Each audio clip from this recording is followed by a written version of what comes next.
Bonjour et bienvenue dans ce nouveau décryptage. Aujourd'hui, on ne va pas juste lister des faits. On plonge directement dans le vif du sujet avec un véritable guide méthodologique pensé pour nous, les citoyens. L'idée, c'est de voir ensemble comment débusquer les contradictions légales et environnementales qui se cachent un peu trop souvent derrière les grands projets immobiliers sur nos côtes. Notre terrain d'étude, Lens-Montal en Guadeloupe. Préparez-vous car les documents officiels face à la réalité du terrain nous révèlent une dissonance bureaucratique assez fascinante et pour tout dire complètement déroutante.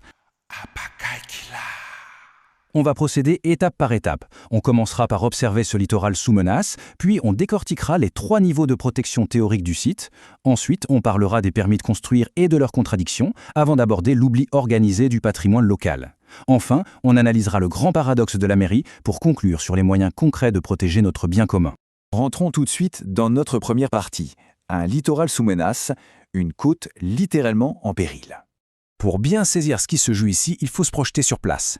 Direction le nord-est de la Grande Terre, en Guadeloupe, sur la commune du Moule. Visuellement, le contraste est frappant quand on observe cette zone. On a devant nous un linéaire côtier d'à peu près 800 mètres. Ça s'étire de la Pointe-Adam jusqu'à la plage de Contchou, en englobant les magnifiques plages de Morel et de Montal. C'est un espace qui respire la tranquillité écologique absolue. Historiquement, des générations entières ont d'ailleurs appris à nager juste là, dans ce qu'on appelle familièrement le bassin des dauphins. Bref, un petit coin de paradis qui a l'air totalement préservé. Mais voilà, la réalité au sol est tout autre. Et c'est exactement ce qui a déclenché cette enquête. Ce que nous découvrons ici, c'est un anthropolite. C'est un terme scientifique un peu pointu qui désigne en fait un squelette humain fossilisé et directement emprisonné dans la roche littorale. C'est l'association locale Arc-Kaila qui a documenté cette découverte patrimoniale majeure. Et le plus choquant, ce vestige d'une valeur inestimable gît là, sans la moindre protection, à quelques mètres seulement des pelleteuses et des chantiers immobiliers en pleine activité. La juxtaposition est incroyable. Un joyau naturel en surface, un trésor archéologique dans la roche et des bulldozers qui approchent dangereusement. Ce qui nous amène à notre deuxième point, les fameux 3 niveaux de protection. La base théorique de la préservation de ce site. Car oui, si l'on se fie aux indications officielles du site, le message est on ne peut plus clair. Nous sommes dans un espace naturel protégé. Le Conservatoire du littoral pilote même un programme de restauration écologique financé avec plus de 39 000 € d'argent public. Et devinez qui est désigné comme gestionnaire de cet espace ? La commune du Moule elle-même. En prime, toute la zone relève du domaine public maritime, ce qui signifie que l'État est directement responsable des questions archéologiques. Donc, sur le papier, ce littoral est une forteresse absolue, blindée de protection environnementale et patrimoniale. Mais alors, que se passe-t-il dans les faits ? Eh bien, la chronologie est accablante. Jugez plutôt. En mai 2024, l'association Arc-Kaila signale publiquement la découverte du squelette. Jusque-là, tout va bien. Sauf qu'en août 2024, un premier permis de construire est délivré par la mairie. En octobre 2024, les services de l'État font le déplacement et valident officiellement l'importance scientifique de ce vestige anthropobiologique. On pourrait se dire que ça va tout stopper, non ? Absolument pas. Au lieu de ça, en janvier 2026, puis en mars 2026, de nouveaux permis tombent pour des projets adjacents. C'est le grand écart. D'un côté, la science avance, de l'autre, le bétonnage s'accélère. On aborde donc naturellement notre 3e axe, les permis de la contradiction. Le grand match entre besoin de logement et stratégie de défiscalisation. Face à ces chantiers, les justifications officielles sont souvent très bien rodées. Quand on interroge un élu local, la réponse fuse. Il faut loger les gens. C'est un argument social, tout à fait légitime. Mais quand on creuse un peu et qu'on épluche ces fameux permis, surprise. On découvre que l'un des projets phares, qui prévoit quand même 58 logements, est porté par une société spécialisée dans la défiscalisation. Une société domiciliée à Roquebrune-Cap-Martin, c'est-à-dire à plus de 7000 km de la Guadeloupe. Autrement dit, on ne parle pas vraiment de logements sociaux pour les habitants, mais plutôt de véhicules financiers taillés sur mesure pour faire baisser les impôts d'investisseurs métropolitains. Le décalage entre le discours social et la réalité financière est pour le moins vertigineux. Et cela nous pousse vers notre 4e partie, l'oubli organisé du patrimoine, une histoire que l'on semble vouloir effacer, parce que cette urbanisation galopante s'accompagne d'un phénomène beaucoup plus discret, l'effacement pur et simple de l'histoire locale. Le travail de documentation réalisé par l'association Arc-Kaila est tout simplement bluffant. Ils ont mis en lumière une densité archéologique folle sur un tout petit périmètre. Au-delà du fameux squelette validé par l'État, il y a des bassins rectangulaires parfaitement taillés à même la roche.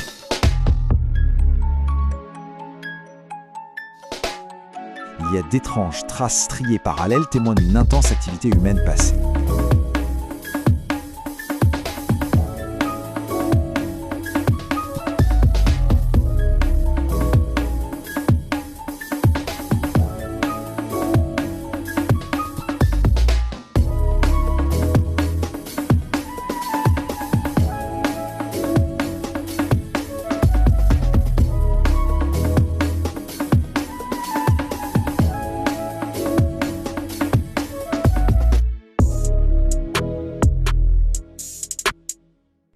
qu'on appelle l'ancien quartier Portland, une infrastructure portuaire historique majeure. Pourtant, aujourd'hui, tout ce pan d'histoire est superbement ignoré par les promoteurs sans la moindre fouille exhaustive.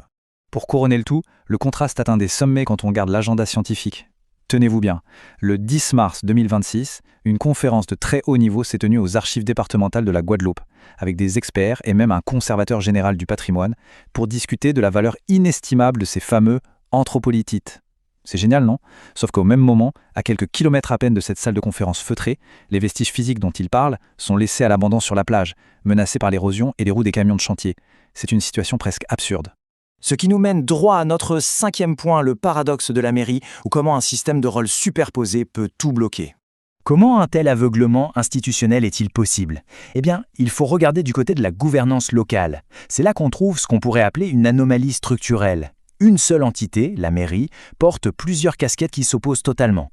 D'un côté, elle gère l'espace naturel protégé et elle vient même de décrocher le label national de ville d'art et d'histoire. Magnifique! Mais de l'autre côté, c'est cette même entité qui signe les permis de construire destructeurs. Et comme si ça ne suffisait pas, c'est aussi elle qui gère un réseau d'assainissement tellement défaillant que des eaux usées s'écoulent en roue libre directement sur le site archéologique. On est face à un paradoxe total. La main qui délivre l'autorisation de couler du béton ignore royalement la main censée protéger la nature et l'histoire.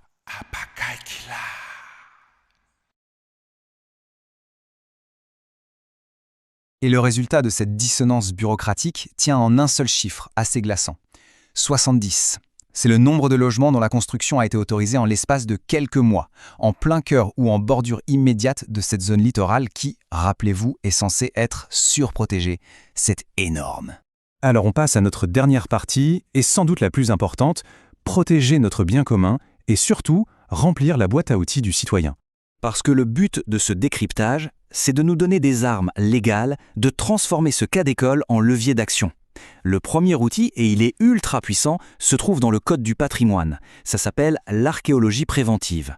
Selon l'article L, si un projet menace des éléments du patrimoine, l'autorité qui signe le permis a l'obligation de saisir l'État pour évaluer s'il faut faire des fouilles. Dans notre cas de lance mentale, avec un anthropolyte officiellement reconnu, si cette démarche n'a pas été faite, on parle d'un vice de procédure absolument majeur. C'est typiquement le genre de faille légale qu'il faut apprendre à repérer. Du coup, pour exercer une vraie vigilance citoyenne, on peut résumer ça en un plan d'action très simple, en 3 étapes. Étape 1, on va sur le terrain et on examine à la loupe les panneaux de permis de construire. Étape 2, on sollicite les autorités pour vérifier noir sur blanc si les procédures d'archéologie préventive ont bien été respectées. Et enfin, étape 3, on cherche à savoir à qui profite vraiment le projet. Est-ce que ce sont des logements pour les habitants ou des montages de défiscalisation pour des investisseurs lointains? Bref, on ne se contente pas des beaux discours, on va chercher les faits. Cette affaire de lance mentale est une véritable piqûre de rappel. Elle nous montre que notre patrimoine, si la société civile ne le défend pas bec et ongles, peut disparaître silencieusement sous le béton en un claquement de doigts. Alors la prochaine fois qu'on passe devant un chantier dans notre propre commune, posons-nous la question. Quelle histoire oubliée, quel fragment de notre passé se cache peut-être juste là sous ce nouveau permis de construire? C'est à nous tous de rester vigilants. Merci d'avoir suivi cette analyse et à très bientôt.